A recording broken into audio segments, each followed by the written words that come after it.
But before then, we'll be chatting about finals week 2. We started off with Manly Roosters. I'll be honest, wasn't that up and about for this one. I think after the huge roller coaster that was finals week 1, you obviously had the huge build up to Melbourne Manly. That was a fizzer.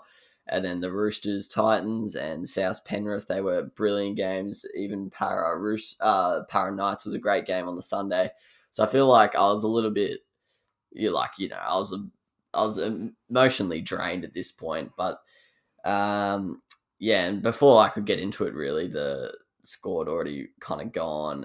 You just saw straight out of the gates that you can tell really quickly with Manly if they're on or not, and you could just tell straight away that they weren't losing this game. I didn't think they would. I obviously tipped Manly, was pretty confident on it. Didn't think this would be the scoreline. Didn't think the Roosters' defence would let them score 42 points. But Manly were just way too classy, had too many weapons for that Roosters' defence, and the attack was just unreal. And the only team that I think is good enough to stop that attack is Melbourne, but that's another topic for not another day, but later on in the podcast.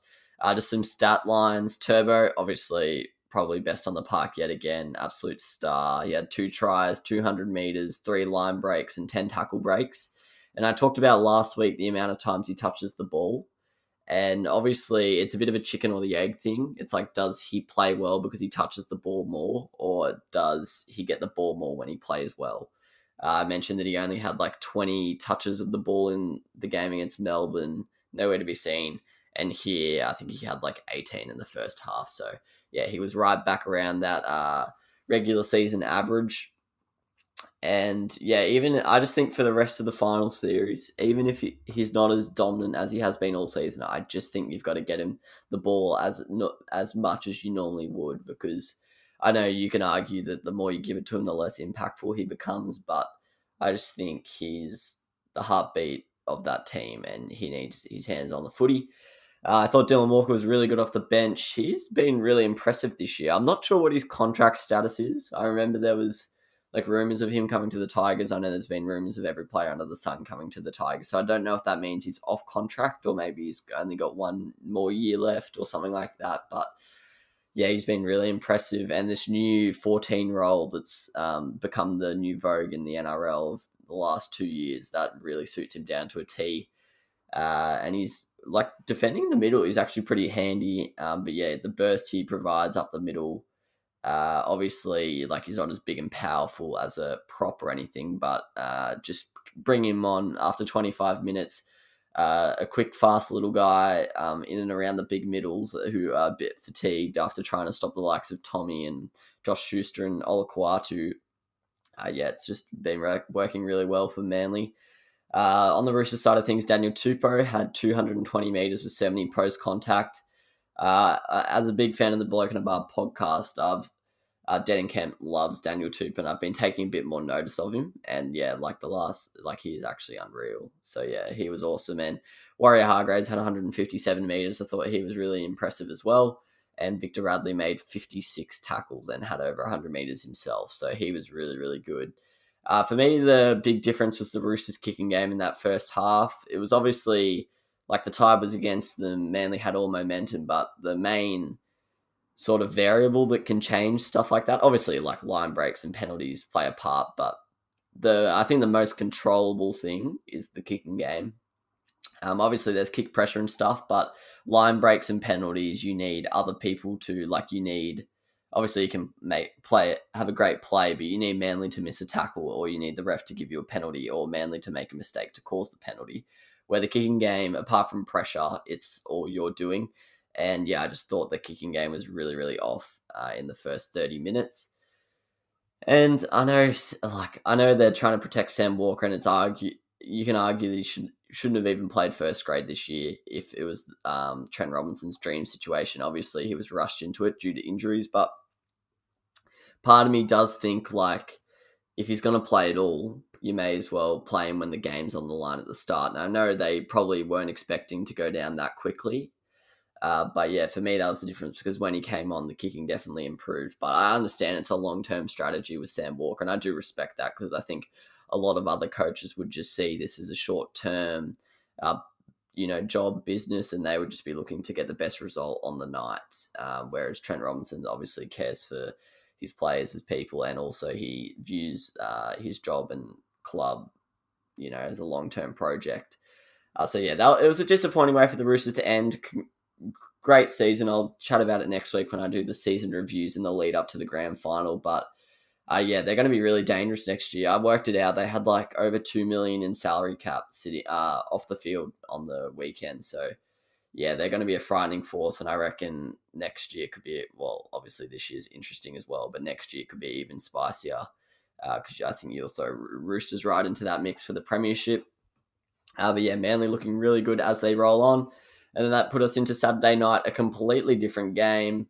8-6 Panthers got up. The stats were just inseparable in this one. I glanced over the team stats. The only real differences, I think Penrith had like 5 or so more offloads, which is quite interesting because you associate the offloads with the Eels, and also the penalty count favoured Penrith. I know there was a lot of chat about the penalty count.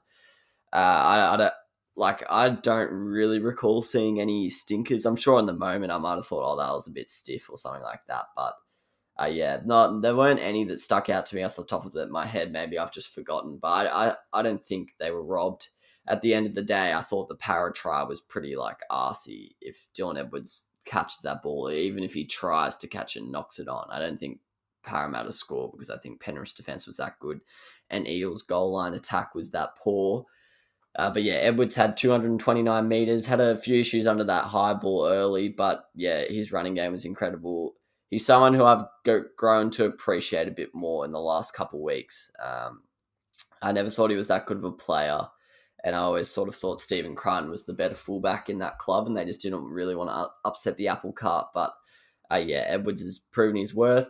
Isaiah Yeo was really, really good as well, had over 100 metres, and I thought Tavita Pangai, you saw why they got him, and you saw why there was such a kerfuffle over how they didn't rig it, but, they found a loophole in that salary cap because, he adds another dimension to Penrith that sometimes, well, they don't lack, but with their current 17, it maybe isn't there as much. I feel like he replaces a lot of what Zane Tedavano brought to them last year, which was power and aggression off the bench. He had 137 metres in 32 minutes, which is a pretty ridiculous metre per minute ratio. So, he was really impressive. On the Parramatta side of the ball, I thought Gutherson was awesome. I thought this was his best game in 2021. If I'm honest, I actually thought he had a down year. I think last year when Moses got injured and stuff, I think we saw how good Gutherson can be when he's given the license to do whatever he wanted. Like he had to ball play, he had to kick and all that stuff.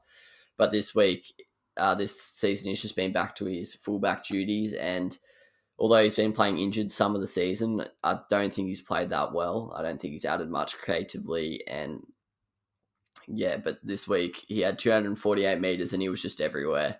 Every kick that was getting diffused, whether it be 50 out or 10 out, he was there. And he's not as good, but when he plays games like this, he just really reminds me of Teddy, where everywhere you look, he's there. His work rate's just incredible, and Gutho was awesome. I thought Hayes Dunster was also really impressive. He had one of the few line breaks. I think there was only 3 in the game, but he provided one of them. Had 200 metres, and he looks like a really exciting prospect. I'm not sure how young he is, but he looks like he could have a home on that wing for a while. All the power forwards were really, really good as usual. Interestingly, Nathan Brown only played 26 minutes. I don't remember a HIA or anything, so I don't know if there was an injury there. If it was tactical, let me know. I could have forgotten something, but if that was tactical, that's pretty interesting because he's one of, your big forwards. But the bench players played really well. Cartwright and Madison in particular came off the bench, and Papali'i. And then Ray Stone. I feel bad for Ray Stone. He copped a lot of praise last week and then one bad performance and he cops a lot of shit. But we've got to remember, guys, he is not a hooker. It's been well publicised on Twitter by Eels fans sticking up for him that he's the 4th hooker on the squad and he's not a hooker. Like, they've got 3 actual hookers and he was just the guy that they picked because there was no one left. I know, every footballer should know how to pass the ball, and he made some big blunders that might have cost them. I don't think that last one mattered. They didn't look like scoring all game, really, in those situations, so I don't think they would have scored. But B, I just think people need to lay off him, really. He's a young bloke. I don't know if he's ever played hooker before, but he did really, really well in finals week 1 and probably was a huge reason why they won that game in defence. And he was really good in defence again, but a few wayward passes and everyone's like, clowning on him. I know it's funny to clown on Parramatta sometimes, but I thought picking on Ray Stone was a bit of a low blow, like, pick on some of the high hanging fruit, if you get what I mean. And that moves us into the power rankings. I don't think there's any headlines this week, really. Oh, the Dally M night 1 happened last night. I have to say, a bit of a farce. The Dally M is just so frustrating. It has so much potential, and they always, like, when you hear about it or read about it, you're like, oh, that's going to be good. But yeah, last night, like, it was absolute rubbish. So they just chatted to the 5 favourites for the Dally M. And, like, I thought the whole purpose was to put all the awards on this night, and then they do like a Dally M count next week, like more like the AFL. But it seems like they're going to just be doing the exact same thing as they normally do. They've just split it into 2, and this was like a preview. But yeah, there's like awards like Headline of the Year and Fans Player of the Year. Like, I don't know why they didn't do that last time. I thought it would have been perfect. But yeah, anyways, NRL, very strange when it comes to the Dally M awards. Any other news? No, I don't think so. So onto the power rankings. At the moment, you've got to have Storm number 1. Definitely the favourites to win the premiership from this point. That for that reason, I have Penrith in at 4th. I don't think they're the 4th best team in the comp, but I just think their chance of making it to the grand final is the lowest of the 4 teams remaining because they're playing the Storm, and for that reason, I've got to have them 4th. I just think, you've got to have a ticket to... Well, what's the saying? I always forget. You got to have a ticket to win the lottery or something. You got to buy a ticket. But, for me, Penrith 4th because of that fact. And then 2 and 3, it's just a matter of who I think is going to win this week. I'm spoiling my tip here, but, I think Manly will... I have Manly as the favourites going in against Souths. I know Souths beat Penrith, and no one was expecting that one, but... I just think, and I know Manly haven't played well against top 4 teams all year, so they could easily come out and fizz it up like round 1 of finals, but I just think they'll have too many points in them, and the Rabbitohs won't be able to constrict them like they constricted Penrith, because we've seen after their performance against Para, Penrith's attack is not in great form, so I think with hindsight, I think that makes the Rabbitohs win a little bit less impressive to me. But let me know what you think down in the comments or on my Instagram. It's a miracle! Oh, yeah! What about that one?